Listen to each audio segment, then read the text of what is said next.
نحمده ونصلی علی رسولہ الکریم اما بعد۔ محترم سامعین، السلام علیکم ورحمۃ اللہ وبرکاتہ۔ دعا بندے اور رب کے درمیان وہ مقدس رابطہ ہے جس میں دل کی سچائی زبان پر آتی ہے اور آسمانوں کے دروازے کھلتے ہیں۔ لیکن کیا آپ جانتے ہیں کہ کچھ خاص لمحات ایسے بھی ہوتے ہیں جب اللہ تعالیٰ دعا کو خاص طور پر قبول فرماتے ہیں؟ آج کی ویڈیو میں ہم انہی قیمتی اور بابرکت اوقات کا ذکر کریں گے جن میں کی جانے والی دعائیں انشاءاللہ تعالی رد نہیں ہوتی۔ آئیے جانتے ہیں ان مبارک لمحات کو تاکہ ہم ان سے فائدہ اٹھا سکیں۔ محترم سامعین، انتہائی اہم ویڈیو ہے، آپ آخر تک ضرور دیکھیں۔ ان وقتوں کا بیان جن میں دعا قبول ہوتی ہے وہ یہ ہیں۔ نمبر 1، شب قدر۔ زیادہ تر امید یہ ہے کہ شب قدر ماہ رمضان کے آخری عشرے کی طاق راتوں میں، یعنی 21ویں، 23ویں، 25ویں، 27ویں یا 29ویں شب میں آتی ہے۔ 21ویں اور 27ویں شب کے متعلق سب سے زیادہ گمان ہوتا ہے۔ نمبر 2، عرفہ کا پورا دن، یعنی ذی الحجہ کی 9ویں تاریخ۔ یہ ترمذی شریف میں یہ حدیث ہے۔ نمبر 3، رمضان المبارک کا پورا مہینہ، بحوالہ بزار عن عبادہ بن صامت رضی اللہ تعالی عنہ۔ نمبر 4، جمعے کی رات، یعنی جمعرات اور جمعہ کی درمیانی رات، بحوالہ نزل الابرار۔ نمبر 5، جمعے کا پورا دن، بحوالہ بخاری شریف۔ نمبر 6، روزانہ رات کا دوسرا آدھا حصہ، بحوالہ مجمع الزوائد۔ نمبر 7، روزانہ رات کا پہلا تہائی حصہ، بحوالہ مجمع الزوائد۔ نمبر 8، روزانہ رات کا آخری تہائی حصہ۔ نمبر 9، روزانہ رات کے آخری تہائی حصے کا درمیان، بحوالہ بخاری شریف۔ 8واں نمبر جو تھا وہ اس کا حوالہ مسلم شریف ہے۔ نمبر 10، روزانہ سحر کے وقت، بحوالہ بخاری شریف۔ نمبر 11، سب سے زیادہ دعا قبول ہونے کی امید جمعے کی ساعت اجابت میں ہے۔ اس ساعت کے وقت کے متعلق مختلف احادیث کے تحت حسب ذیل اقوال آپ کے سامنے بیان کرتے ہیں۔ نمبر 1، یہ ساعت امام کے خطبے کے لیے، یعنی ممبر پر بیٹھنے سے لے کر نماز جمعہ ختم ہونے تک ہے۔ نمبر 2، جماعت کھڑی ہونے کے وقت سے لے کر سلام پھیرنے تک، بحوالہ ترمذی۔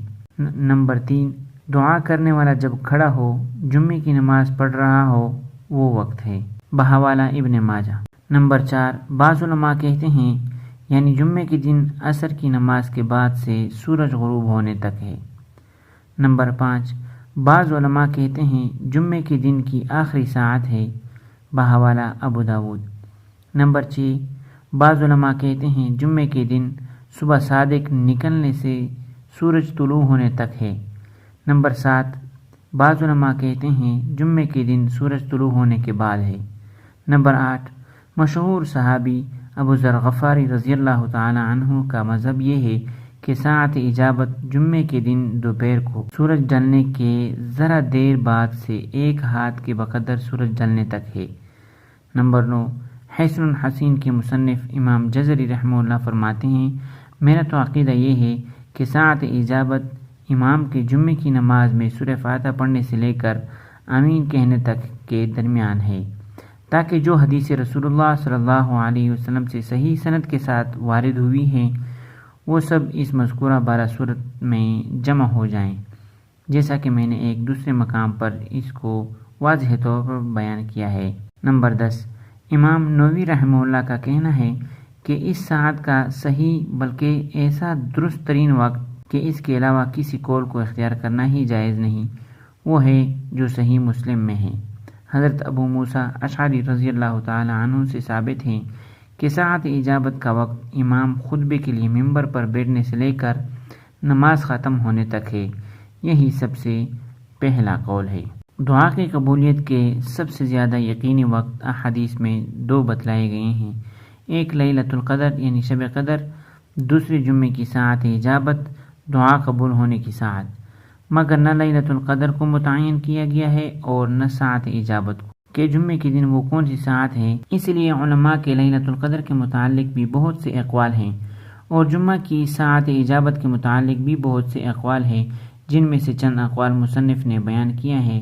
علماء محققین کا کہنا ہے کہ اس کی حکمت یہ ہے کہ اللہ تعالیٰ اور اس کے رسول کا منشا یہ ہے کہ بندہ لیلۃ القدر کی جستجو میں رمضان المبارک کی تمام راتوں میں نہ صحیح آخری عشرے میں تو شب بیداری کی سعادت حاصل کر لے۔ انہی راتوں میں سے کسی نہ کسی رات کو دعا قبولیت کا وقت آ جائے گا اور انشاءاللہ دعا ضرور قبول ہوگی۔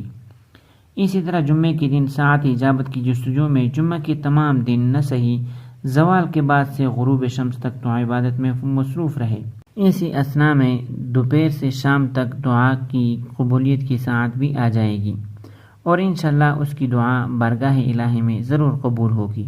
لہٰذا اسی پر مسلمانوں کا عمل ہونا چاہیے کہ رمضان المبارک میں کم از کم آخری 10 راتوں میں شب بیداری میں مصروف اور عبادات و داعیہ اور اذکار و مسنونہ میں مشغول رہیں اور ہر جمعے کو زوال کے بعد سے غروب تک عبادات اور ادعیہ اور اذکار میں مشغول رہیں۔ اس لیے ہفتے کے 7 دنوں میں جمعہ کا ایک دن اللہ تعالیٰ کی عبادت کے لیے فارغ ہونا چاہیے۔ اس لیے تمام دنیا کے مسلمان ہمیشہ سے جمعے کے دن چھٹی کرتے چلے آئے ہیں۔ یہ چھٹی سیر و تفریح یا راحت و آرام کے لیے نہیں بلکہ اللہ تعالیٰ کی عبادت کے لیے ہے۔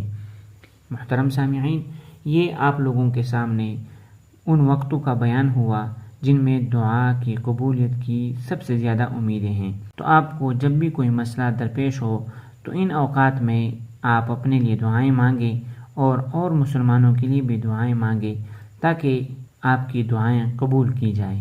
اللہ تعالیٰ سمجھنے کی توفیق عطا فرمائے۔ وآخر دعوانا ان الحمد للہ رب العالمین۔